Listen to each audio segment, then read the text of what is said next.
My day so far has been great. I woke up at 5:15, got up with both of my kids. I did a little workout at home, dropped them off at daycare, got here about 10 minutes ago, have my coffee, and I'm doing this. I'm happy. Did I say that? I usually have 9 a.m. to at least 12 p.m. blocked every single day, just because I've learned that like if I don't have that time blocked, people just book stuff all day, and I don't really do well with like a Swiss cheese calendar. So I try to have the morning to like do my thing, which is like usually there's one big thing I need to do each day. That might be write something, make a deck, come up with some campaign, and then I try to have all my meetings in the afternoon. So if you've noticed, like if we've ever had a one-on-one, it's always in the afternoon, because I'm like, let me get my one big thing done for the day, and then I spend the afternoon like doing meetings, and I like to walk a lot, get outside. I use my calendar as my to-do list, and I've found like a lot of success in just focusing. Like I think especially in marketing, especially in 2019, and especially on a team that's big like this, like you can just drown in stuff all day. The biggest challenge is people. Like everybody talks about people, but I felt that firsthand as somebody trying to grow a marketing team. But not just people, but people that also, you need good people, but then you need people who can who have a skill set for what stage of the company you're at is, right? That's a mouthful. So there might be some great marketing person that you go and interview, and they are so badass that you need to hire them right now. But they might not be the right person for the right stage of your team, right? There's people that we're hiring onto the team now at Drift that would have made no sense to hire when Drift was 2 or 3 people. And then there's also people that were amazing for Drift and amazing marketers for us at the stage now, at the stage back then, that wouldn't have done very well at this stage. So it's important to match the stage, but then also you have to match that person. So some people like working in a scrappier startup environment.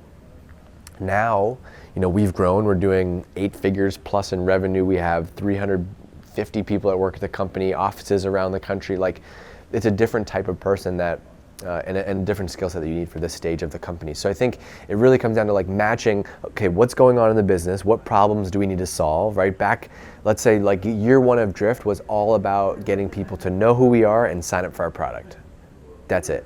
So in that world, like content is important, website conversion rate, optimization, and acquisition is important. Whereas today, we're trying to serve a sales team of almost 100 people. We're trying to serve a very complex enterprise buyer. So we're working with analysts. We're investing in product marketing. Like the mix is just different. So you have to understand what stage of the company, what stuff you have to match the right stage of the company. There's so many things going on, and there's so many people that might know the answer. Your boss, your manager, somebody you work with, or maybe you might get hired as a manager, VP, whatever. You have to be someone you have to think of your job as your own business unit, and you have to go find those answers. Like very few people are going to think about what you're doing on a day-to-day basis and just deliver solutions to you. And so in addition to understanding what you might, everybody has to kind of have that core marketing competency, right? Like for you, it's video. And so you have to be great at that, but you also have to understand, like you have to go and be great inside of the business. You have to figure out how to go work with the product team. You have to figure out how to go work with sales. Ultimately, marketing is really about helping all of these other teams around the company hit their goals, and so you have to be able to work across the company.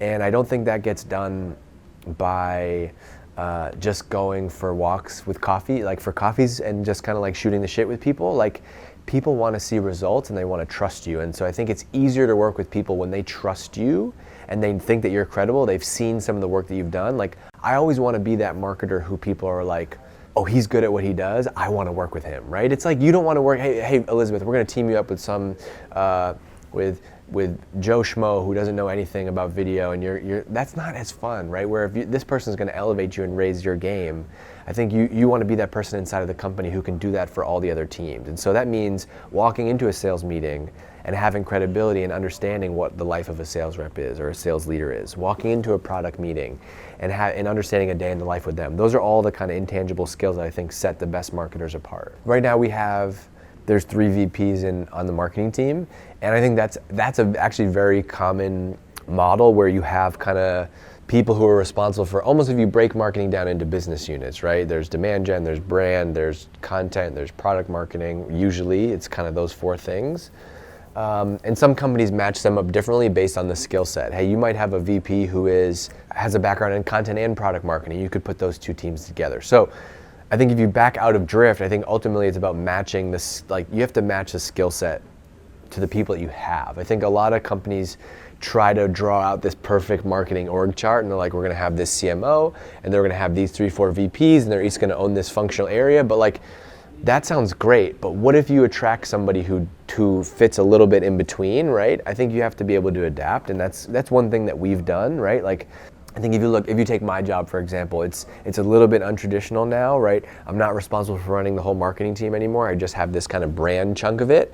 And that's really because that's a conversation that I had with David, our CEO, about like, look, we figured out what my skill set is, my strengths are, and how we can best apply that to the brand. And so the biggest impact I can have on Drift is through my oversight of our brand, of our creative, of our tone of voice, of our, crazy campaigns that we bring to the world, of video, podcasts, that type of stuff. That's just a skills match, right? Where at another company, it might be a different role, or maybe the creative director does a lot of those things. The other thing is, we have a CMO coming in, and I think that's where it makes a lot of sense, which is you have these VPs who are all kind of working together, but ultimately what you need that one person who does own the overall plan, the overall go-to-market strategy, and can be a partner to the CRO, who in our case that's Josh. And so Josh and Trisha will basically be business partners in this together, and then you have sales and marketing kind of that break out from that, but the two of them are aligned on strategy, and then it's my job as a VP and the others to carry out kind of those orders across the rest of the team.